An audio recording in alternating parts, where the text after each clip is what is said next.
आता आपल्या आवडत्या मालिकेचे संपूर्ण भाग मालिका प्रसारित झाल्यानंतर लगेचच पाहू शकता फक्त सन नेक्स्ट वर. भारतातील प्रेक्षकांसाठी मोफत सेवा.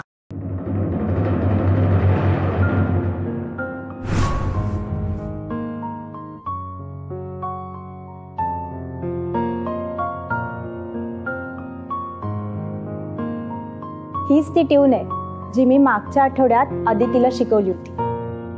फॅन्टास्टिक. पण तुम्ही आज अचानक मला तातडीने का बोलावलं तिथे? असं समजा आम्ही आमच्या आदितीची म्युझिक टेस्ट घेणार आहे. तुम्हाला काय वाटतं, तुम्ही 8 दिवसापूर्वी जी ट्यून आदितीला शिकवली आहे ती आज वाजवू शकेल का? अहो, माझ्या सगळ्या स्टुडंट्समध्ये सगळ्यात जास्त IQ असणारी मुलगी आदिती आहे. सो ती कधीही काहीही करू शकते. ती नक्की काय मॅजिक करू शकते ना, हे आम्हालाही बघायचंच आहे. रूपा, काय ताई साहेब? जा पटकन आदितीला घेऊन ये. ठीक आहे.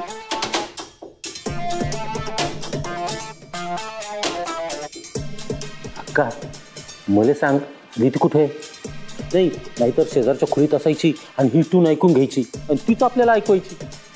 आपला सगळा प्लॅन फेल होईल ना बाप्पा. काळजी करू नको दादा. आदिती आता स्विमिंग पूल जवळ आहे. इथे कोणी ओरडलं ना तरी तिला ऐकायला जाणार नाही. ही ट्यून ऐकायचा प्रश्नच येत नाही ना. बरं आई, रूपा आदितीला घेऊन येते. तोपर्यंत तू जा, प्रिन्स दादा आणि कोरोनाला बोलवणार. जे काय ना ते फायनल होऊन जाऊ द्या आज. ठीक आहे.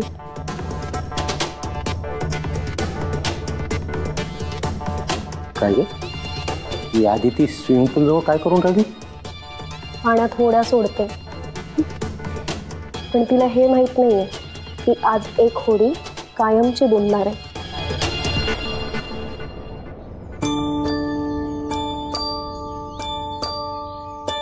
वादळ वार सुटलं ग, वाऱ्यानं तुफान उठलं ग.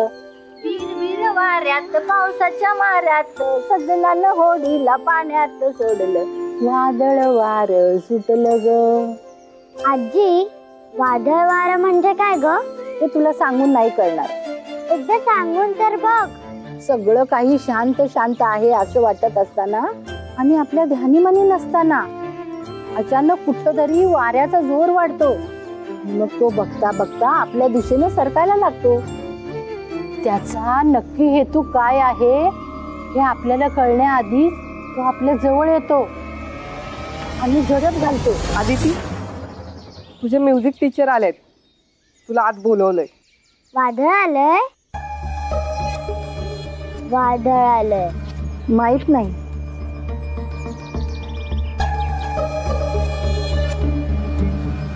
माझ्या म्युझिक टीचर तर संडेला येतात, मग आज कशा आल्या? याचं उत्तर माझ्याकडे नाहीये. चल, आपल्याला निघायला हवं.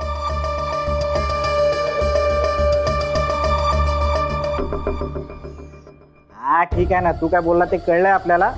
पण मी काय सांगितलंय ना ते व्यवस्थित लक्षात ठेवायचं. आणि तुला जरा जरी काय कळलं ना, आपल्याला डायरेक्ट फोन करायचा. हा, काय ठेव. बस, ज्या मुकादमला आपण बॅग गाडण्यात, ज्या माणसाने मुकादमला बॅग गाडण्याचं काम दिलं होतं ना, त्या माणसाला गेल्या 2 दिवसात फोन सुद्धा नाही आणि मेसेज सुद्धा नाही. म्हणजे एकंदरीत बाहेर परिस्थिती नॉर्मल आहे. कोणावर संशय यावा असं काहीच घडलेलं नाहीये. बाहेर सगळंच जर नॉर्मल आहे, मग घरात आलेली ही मुलगी नक्की कोण आहे? कुणी काही म्हटलं ना तरी मला नक्की माहिती, ही आदिती नाहीच.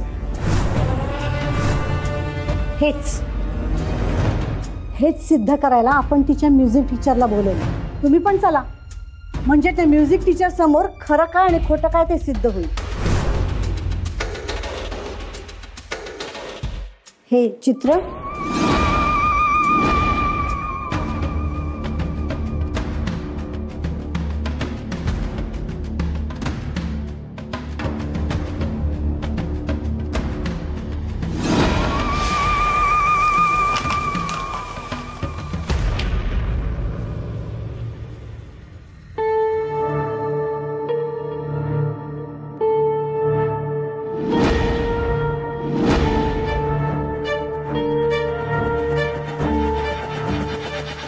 नमस्ते टीचर.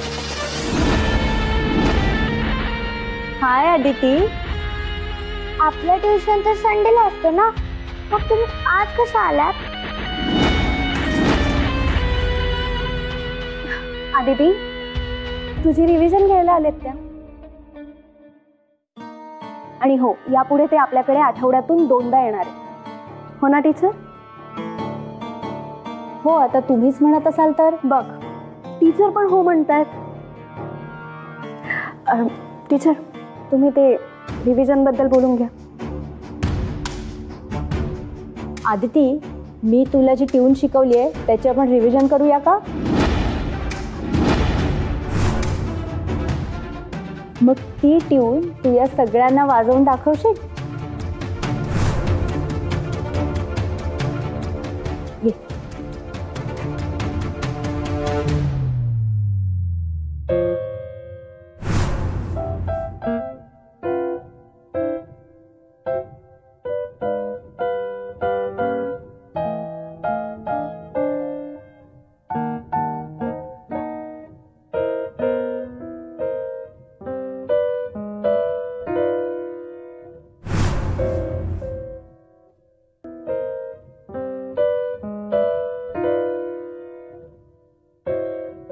रुपा मावशी, पाणी दे.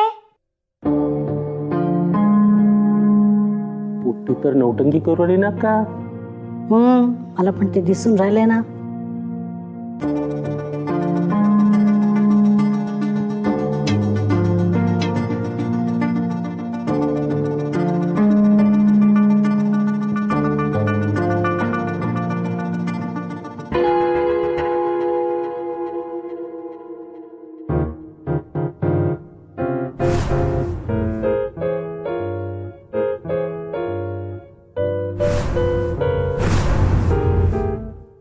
रुपा मावशी, बोल ना.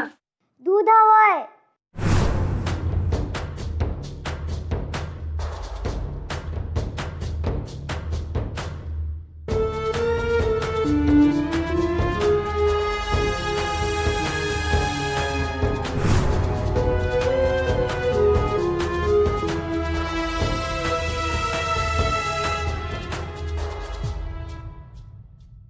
फळं हवी असतील तर आत्ताच मागव. बिचारीला सारखी जाय नको. पाणी झालं, दूध झालं, आता थोड्या वेळाने पोट्टी पोटात दुखून राहिल्याचं नाटक करून राहणार बघ. पाहिजे तर लिहून घे ना माझ्याकडून. ही आधी ती खोटी आहे हे कळूच दे. मग बघ कशी वाट लावते ते.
तू इथे काय करतेस?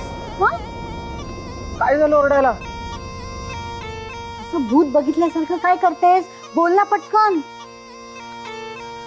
अक्का, इथे पोटी उगीच का मुकामी नाही करून राहिली ते?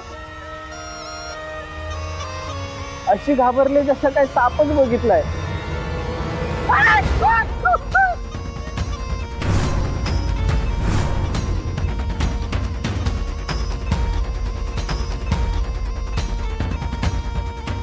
म्हणजे इकडे ती आदिती नागिनीची टून वाजवते आणि इकडे नागिन डोलून राहिली.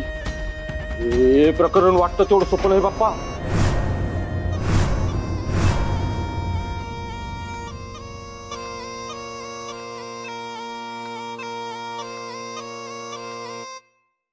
बास, आजच्या दिवसासाठी एवढं पुरे.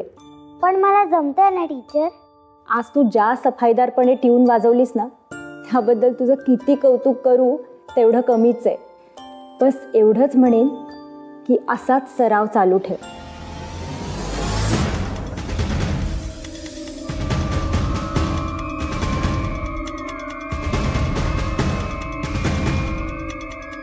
या आधी आपल्या घरात कधी साप आल्याचं आठवत नाही. तरी आलाच नव्हता या आधी, तर मग आठवायचा प्रश्नच येतो कुठे. मग आज कसा आला आणि तोही माझ्या समोरच. अगं तो तुझ्या समोर आला हे जेवढं शॉकिंग आहे ना, तेवढं तो काही न करता निघून गेला हेही शॉकिंगच आहे ना. कोरोना सापाचा आजच्याच काय तो बंदोबस्त करा. आलं का ध्यानात? येस बस, तुम्ही सांगितलं म्हणजे विषय संपला, काम झालंच म्हणून समजा. आपण आता ऑफिसला निघतोय. आदितीच्या बाबतीत आपण जे काही सांगितलंय ते आलं का ध्यानात?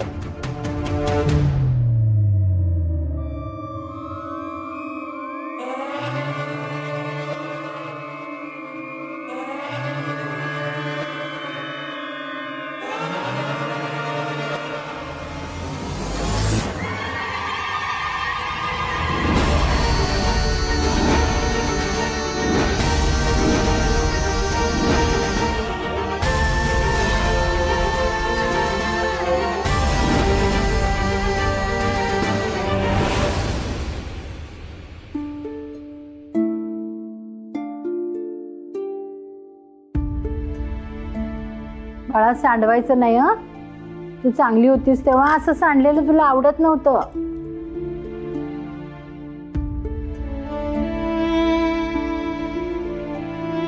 तुला असं काही सांगितलं की राग येतो.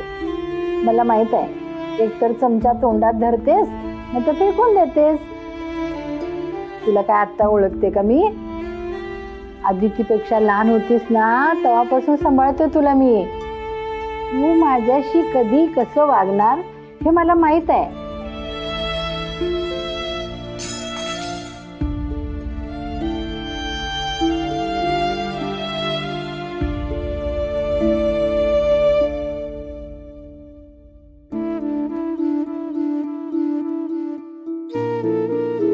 घे बाळा.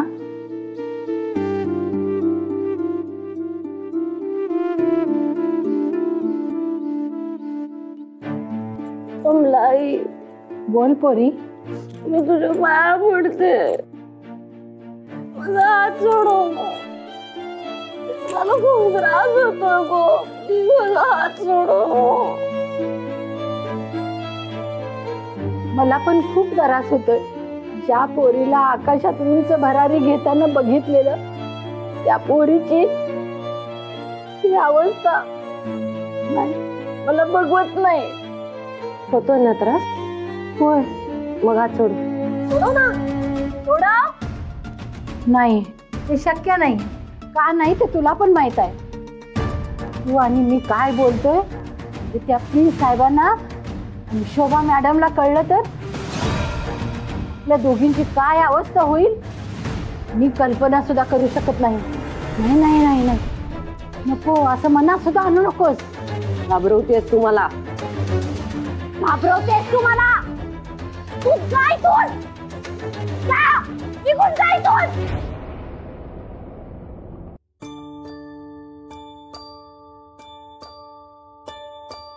तुझ्या अशा वागण्यातनं आदितीची आई शोभतेच बघ. तुझीच मुलगी ती, तुझ्यासारखीच हट्टी, कधी कधी मुद्दाम रुसायचं आणि आजीचं काय चुकलं की हसायचं. अरे देवा, तुला सांगायचंच विसरलं या सगळ्या गडबडीत. हो, आपल्या आदितीनं छान चित्र काढलं होतं आणि गाणं गाणं तर एक नंबर वाजवलं. आपल्या आदितीचे फ्रेंड्स येणार आहेत तिच्याशी खेळायला. त्यांच्या खाण्यापिण्यापासून बऱ्याच गोष्टी मलाच बघाव्या लागणार आहेत. मला आता निघायला हवं.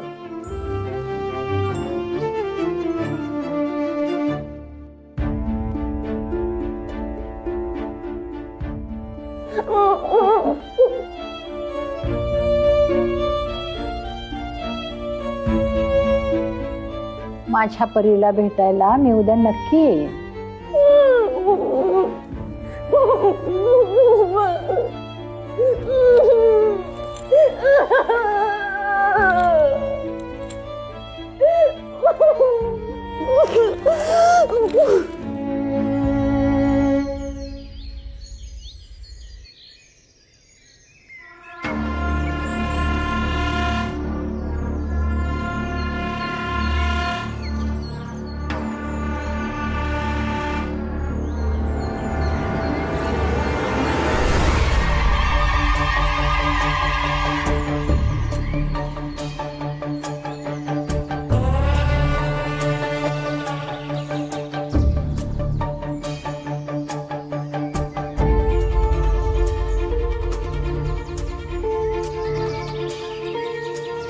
थँक्यू आजी, माझ्या सगळ्या फ्रेंड्सना इथे खेळायला बोलवल्याबद्दल.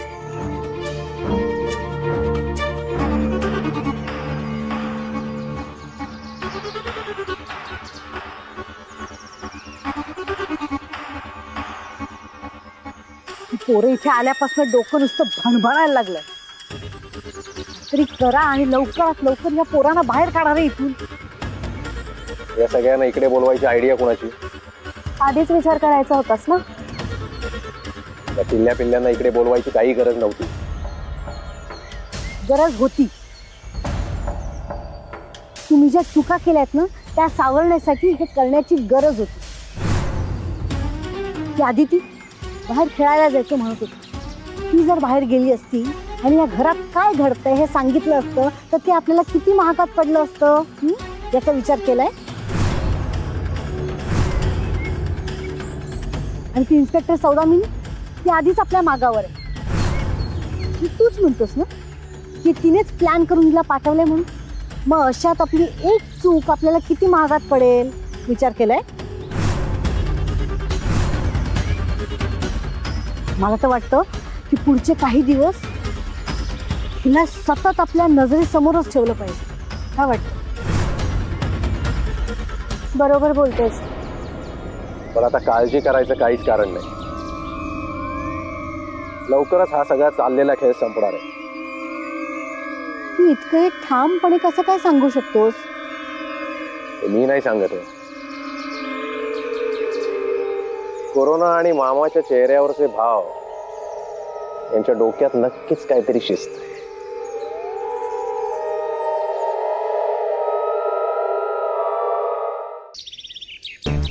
बस अक्का, दगडू मामाला एक भरत आयडिया सुचले. अक्का तुला आठवते का आपली आदिती ती पाठमुरी होऊन बास्केट मध्ये बॉल टाकायची बघ. काय आई हे खरंय? खरंय? मी का खोटं बोलून राहिलो का पप्पा? तिचं ते टॅलेंट बघून आम्ही दोघांनी किती वेळा तोंडात मोठा घातली ना. मला कळतंय तुला नक्की काय म्हणायचंय. आदिती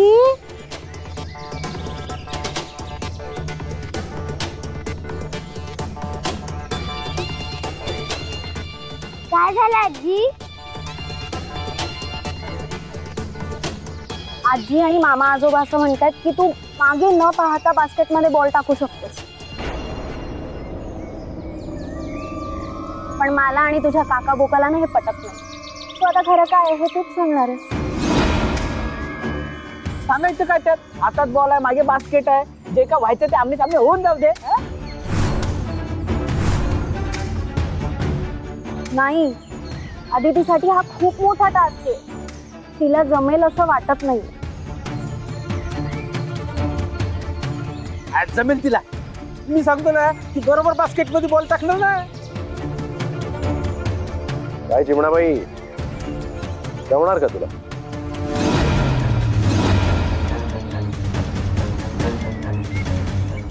जाऊ दे ना मामा, नाही जमणार तिला. जमणार तिला, नक्की जमणार. ठीक आहे, मी तयार आहे.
कोरोना